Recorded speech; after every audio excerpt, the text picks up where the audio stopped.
Good morning, everyone. Good morning. If you don't know me, my name is Kieran. I'm the senior leader here at Mariners, and that is a complete joke. Please do not clap for me, okay? That really don't need that. Susanna will tell you that I don't need any more kind of puffing up of my ego, so that's... So we are continuing our sermon series. We have been looking at encountering God, and we've been looking at these encounters through the Bible. And we've been doing this for a number of months now. We've been coming up, starting after Easter last year, and we're going all the way through to Easter this year. But for the next few weeks, we're kind of shifting slightly. So rather than it just being encountering God and seeing these encounters throughout the Bible, we're focusing on encountering Jesus and these encounters with Jesus on the journey to the cross. And so we're doing that because we're in the season of Lent. All good Christians that you are, you didn't need me to tell you that. You all knew that completely. This kind of traditional season in the church year of kind of fasting and mourning, of sackcloth and ashes, but this period of reflection, a period of stripping things back. The Church of England put out a social media post the other day talking about how we're not meant to say Alleluia for the next 40 days. If anyone wants to say Alleluia, I don't mind. Should we do that quickly? Everyone, 1, 2, 3. Alleluia! Thank you. There we go. Great. Because absolutely nothing will happen. So we're in this season of Lent. And so we're looking at these encounters with Jesus. Maybe some of you had pancakes on Tuesday. Yes. And maybe some of you have given some things up for Lent. Chocolate. Anyone doing chocolate? No. Anyone giving anything up? No. Caffeine. There's another. Yeah, caffeine. Anyone tried to give something up and failed already? Yep, Stacey at the back. Thank you, Stacey. There you go. It's good to kind of have confession and repentance in the morning. It's good. So we're looking at these different encounters with Jesus on his journey to the cross. And so our first one this week, we're looking in John's Gospel, and it's John 13. And we're kind of right towards the end, kind of strangely, as we pick up this first one, because we're at the Last Supper. But for John's Gospel, this is the kind of starting point of the end for John's Gospel. The first kind of 12 chapters have been about Jesus' ministry, and it's been covering this span of kind of 3 years.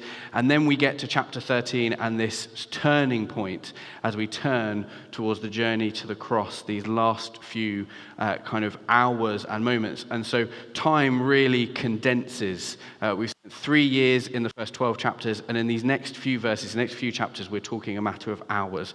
And so John slows it all down for us. And so if you've got Bibles with you, if you've got your apps with you, you want John 13, and we're looking at verses 1 to 17. It's a very famous passage. It's a very famous encounter with Jesus for his disciples. So hopefully the words will come up on the screen as well as I use this, but it is John 13, 1 to 17. And as I read this, I just wonder if you would do something with me. As we read it, just put your hand on your heart and put it over your heart. As we read these words, as we've been singing this morning, we want the words of God, the words to enter in, to touch our hearts, to move us, to speak to our hearts. And so as we read these words, just keep your hand there, just as an act of showing that we're allowing God to speak to us this morning.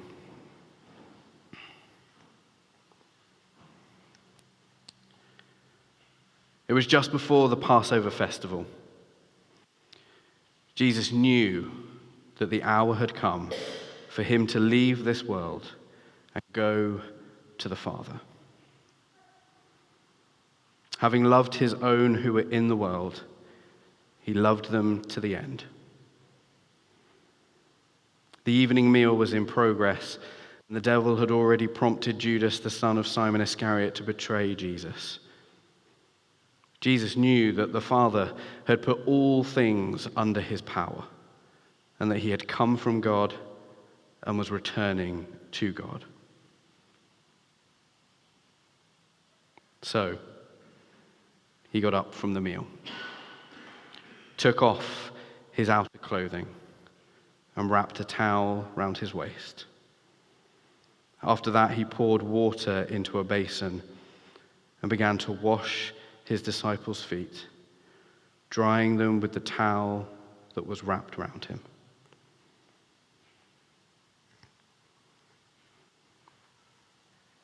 He came to Simon Peter, who said to him, "Lord, are you going to wash my feet?" Jesus replied, "You do not realize now what I am doing, but later you will understand." "No," said Peter. "You shall never wash my feet." Jesus answered, "Unless I wash you, you have no part with me."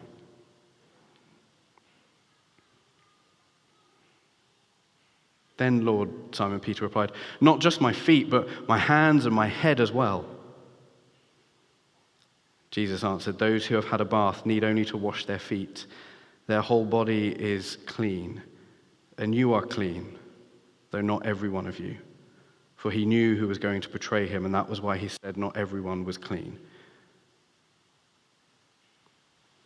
When he had finished washing their feet, he put on his clothes and returned to his place.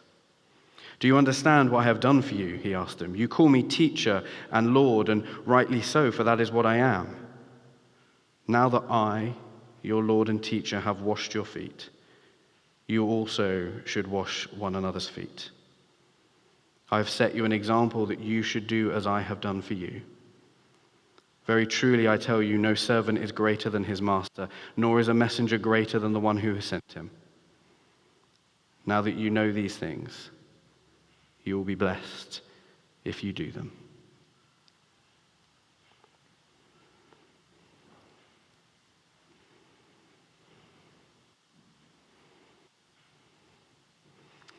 And so we have this turning point in John's gospel. This time slowing right down as we have this meal for Jesus and his disciples. And John tells us that it is a Jewish festival. And if John tells us that it's a Jewish festival, what he wants us to do is he wants us to see Jesus as taking on, as being the living embodiment of that festival, that Jesus is the Passover. This is Jesus' way of explaining it to his disciples and living it out. And we see that Jesus knows deeply, fully, truly, who he is, whose he is, and what he is to do. And it's fascinating to see in this passage what Jesus does with absolute power.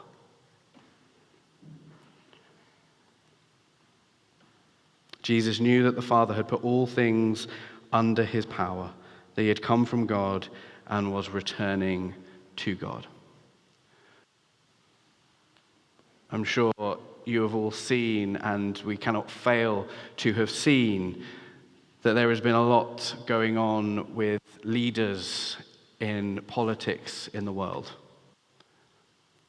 When we see the way power is used by Donald Trump, by Putin, as we witness the conversation between Trump and Vance and Zelensky in the White House, as we see what these political figures maneuvering themselves around Europe and America, how they behave and act with power. Interestingly, if you'll have seen that Zelensky said that he was willing to step down in the name of peace for his country. Interesting to see what people do with power. And Jesus, with absolute power, performs a shocking act, taking on the role of a common servant, not to be done, never to be done by a rabbi. It is not giving up of the power that he has, but how he is using that power, showing his purpose to give up his life to save others. We see here from Jesus in this passage love and service and humility and forgiveness. But not in the way that we often, or the world around us, likes to define it and shape it. We often fall into the trap of defining and shaping it to fit our needs and our desires and our wants. And our culture does the same, and it kind of falsifies these things. So we get things like love is love, whatever that means. But Jesus shows us what those things really mean. He shows us that we are all to serve one another. And I don't think that Jesus is just turning upside down our ideas of power and status. I think he is disregarding them completely.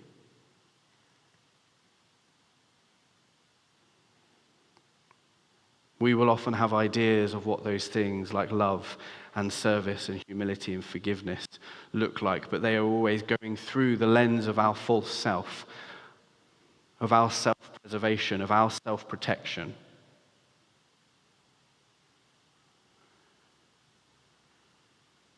But Jesus knows truly who he is and whose he is. And therefore he is able to live those things out completely in line with the Father. And then we jump to the end of this passage, and there's the example to follow. Do as I have done to you. The lesson that Jesus lays down his life, he calls us his friends, and he invites us to do the same with one another. And he is able to do that because he is at one with the Father. He has complete trust with the Father. And so as we grow in our trust of God, the Father, then we are able to serve others. We are set free to serve others, not from our own false, fragile selves, but from our identity in Christ. But we often miss, and I think sometimes skip over and sometimes gloss over, the conversation with Peter in the middle of this section. In verses 8 to 10, it starts a little bit before verse 8, but in 8 to 10, No, said Peter, you shall never wash my feet. Jesus answered, unless I wash you, you have no part with me. Then Lord, Simon Peter replied, not just my feet, but my hands and my head as well. Throw it all over me, Jesus. Drown me in it, drench me in it, Jesus. Jesus answered, those who have had a bath need only to wash their feet. Their whole body is clean, and you are clean. I wonder if you have ever had a conversation with someone, and maybe at the end you've walked away, or maybe halfway through this conversation with someone, you realize that you are talking about completely different things.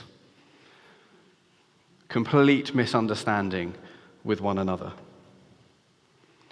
One thing that Susanna and I have had to realize over the years, and we're slowly getting there, and slowly having grace and patience for one another, is that we do this thing where we have a conversation with one another, and we both take part in the conversation, and then Susanna continues the conversation in her head, with me present in her head,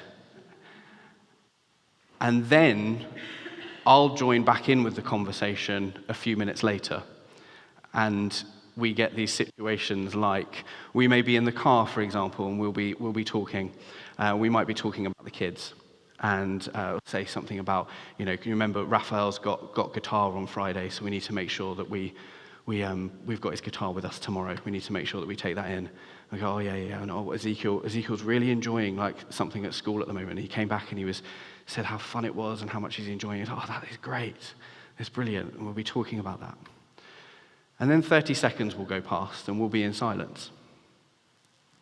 And then Susanna will say, of course, we're going to have to return them. We've got to send them back. I then spend the next 30 seconds wondering why we have to return our children, who we're returning them to, and where we're sending them.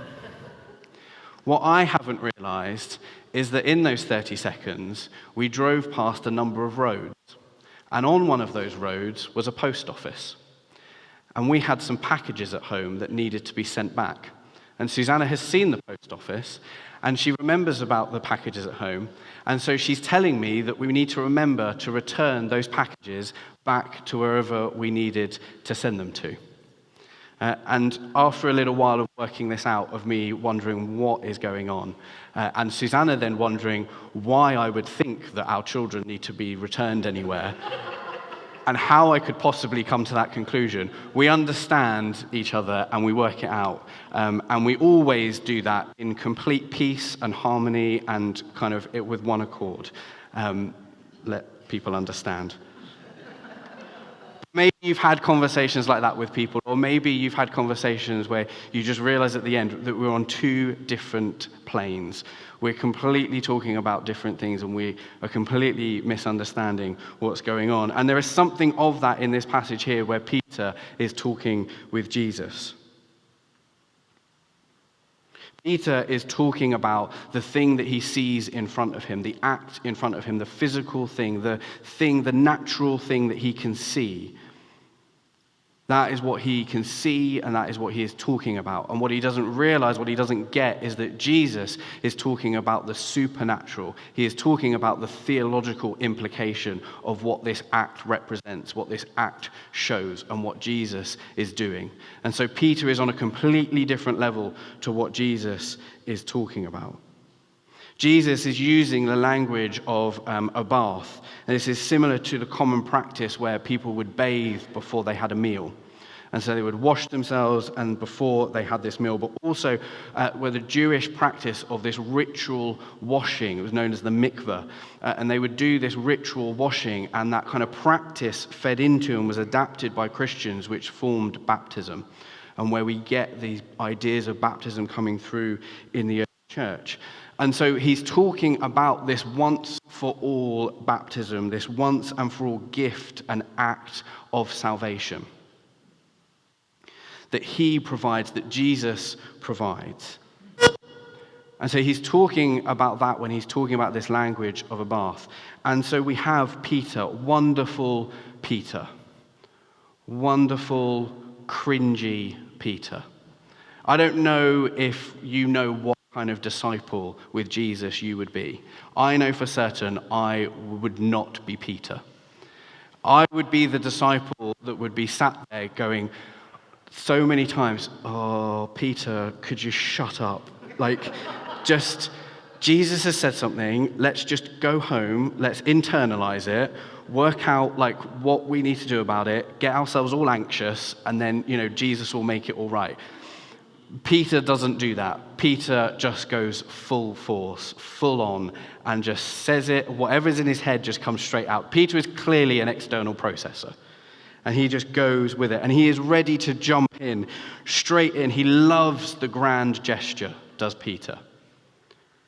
Go on then. You're not going to. Don't wash me. You can't wash my feet. No, you need to wash me? Okay, I'll jump straight in. Everything. Wash all of me, Jesus. Let's go for it. But Jesus then contrasts this once and for all gift of salvation, the once and for all act of baptism, of this washing, this bathing, with the daily ongoing need for foot washing. The ongoing need for foot washing.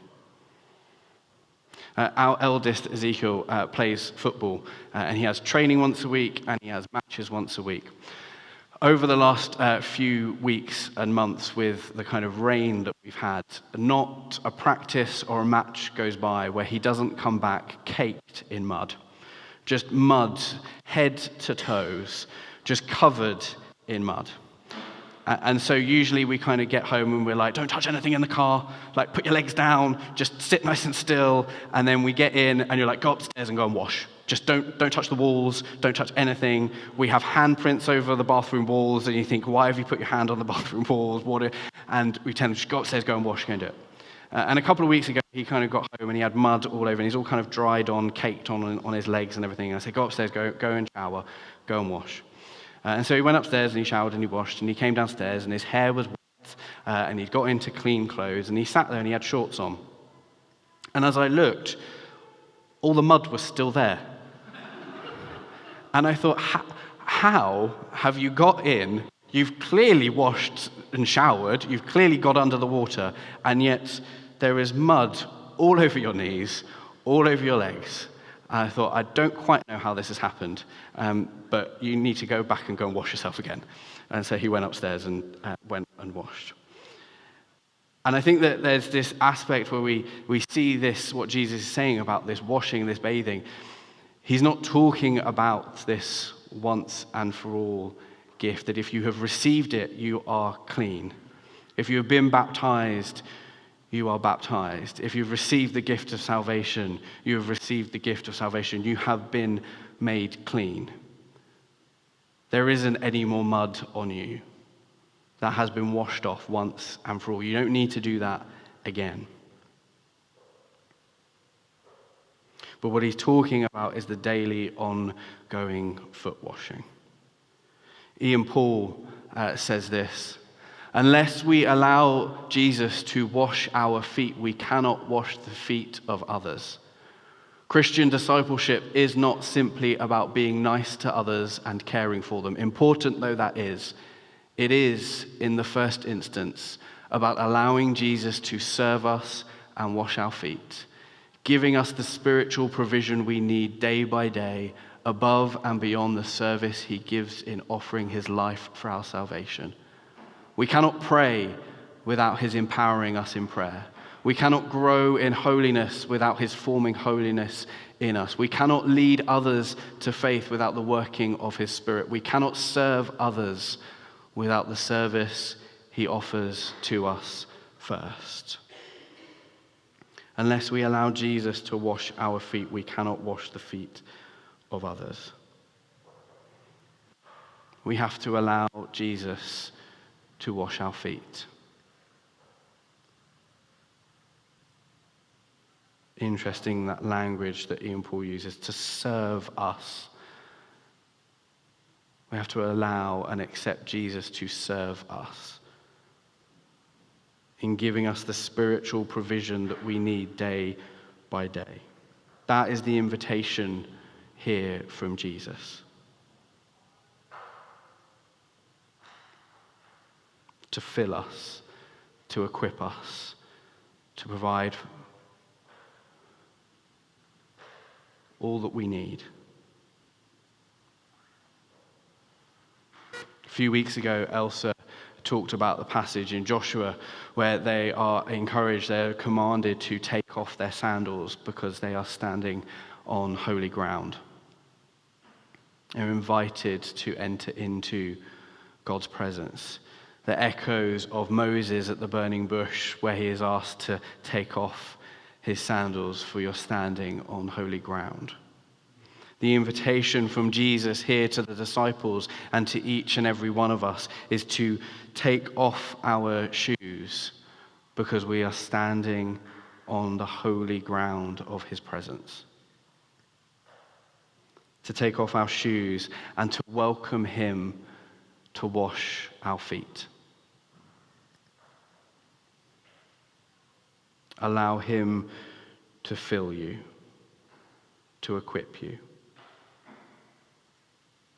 with what is needed, not what you think you need,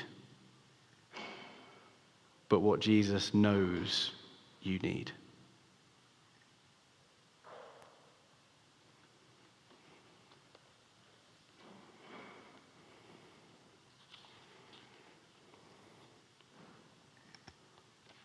Paul Laguda says this: 2,000 years later, Jesus is still calling us to come, follow me. Follow me into the wilderness places and prepare for redemption and hope. Follow me into a deep knowledge of your identity and calling, so that you can stand firm in the face of trials and testing. Follow me and I will teach you how to bring others to that moment of self-knowledge and decision. Follow me in the way of the cross. It will require great courage and insight. It will require a counterintuitive but decisive turning away from self-protection and self-interest. It will require of you far more than you think you have to offer, but as you journey deep into discipleship, you will learn and change and be transformed, so that what before would have been unthinkable becomes natural in the footsteps of the one calling us.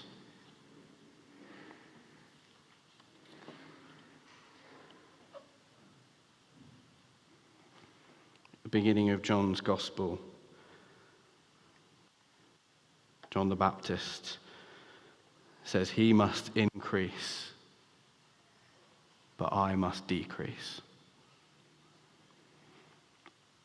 In this accepting of the invitation from Jesus for him to serve us, to wash our feet, that is what we are welcoming him to do, to increase in us, so that we would decrease. Our false selves would decrease. Our self-protection and self-interests would decrease. And he would increase.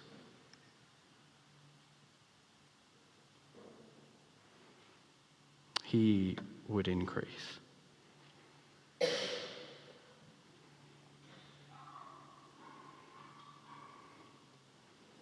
And it is in that that we then know who we are, whose we are, and what we're to do.